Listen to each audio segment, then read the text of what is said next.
السلام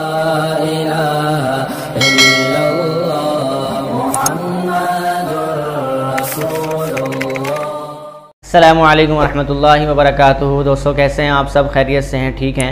اللہ پاک آپ سب کو خوش و خرم رکھے، آباد رکھے، صحتیاب رکھے اور اپنے حکموں کے مطابق اور اپنے پیارے نبی حضرت محمد صلی اللہ علیہ وسلم کے طریقے کے مطابق زندگی گزارنے کی توفیق عطا فرمائے، کیونکہ اللہ نے کامیابی رکھی ہی اپنے نبی کے طریقے کے اندر ہے۔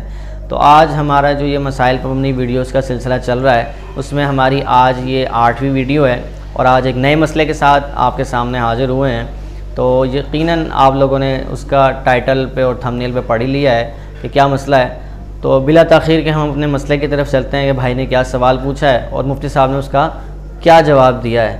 تو چلتے ہیں اپنے ہم سوال و جواب کی طرف۔ بھائی نے سوال کیا ہے: محترم مفتی صاحب السلام علیکم ورحمۃ اللہ وبرکاتہ۔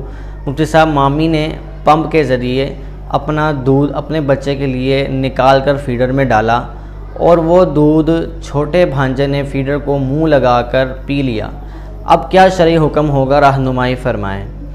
جواب میں مفتی صاحب نے فرمایا، صورت مسئولہ میں اگر بھانجے نے مدت رضاعت جو کہ احتیاطاً 2.5 سال ہے، یعنی کہ دودھ پلانے کی جو مدت ہے، جو ماں بچے کو دودھ پلاتی ہے وہ 2 سال یا 2.5 سال ہے، اس یعنی مدت رضاعت جو کہ احتیاطاً 2.5 سال ہے کے اندر مامی کا دودھ پیا ہے، تو مامی کا دودھ فیڈر کے ذریعے پینے سے بھی حرمت رضاعت ثابت ہو جائے گی اور یہ مامی اس کی رضاعی ماں بن جائے گی۔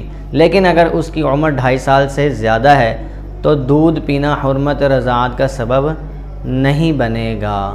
تو اللہ پاک سے دعا ہے کہ اللہ پاک ہمیں ہر معاملے میں علماء کرام سے رہنمائی حاصل کرنے کی توفیق عطا فرمائے، تاکہ ہماری دنیا بھی اچھی ہو اور آخرت بھی اچھی ہو جائے۔ ویڈیو اچھی لگے جس کو لائک کریں، شیئر کریں، چینل کو سبسکرائب کریں، بیل آئیکن کو ضرور پریس کریں تاکہ ہر نئی ویڈیو کا نوٹیفیکیشن آپ کو مل سکے۔ اگلی ویڈیو میں انشاءاللہ پھر سے ملاقات ہوگی، تب تک کے لیے السلام علیکم ورحمۃ اللہ وبرکاتہ۔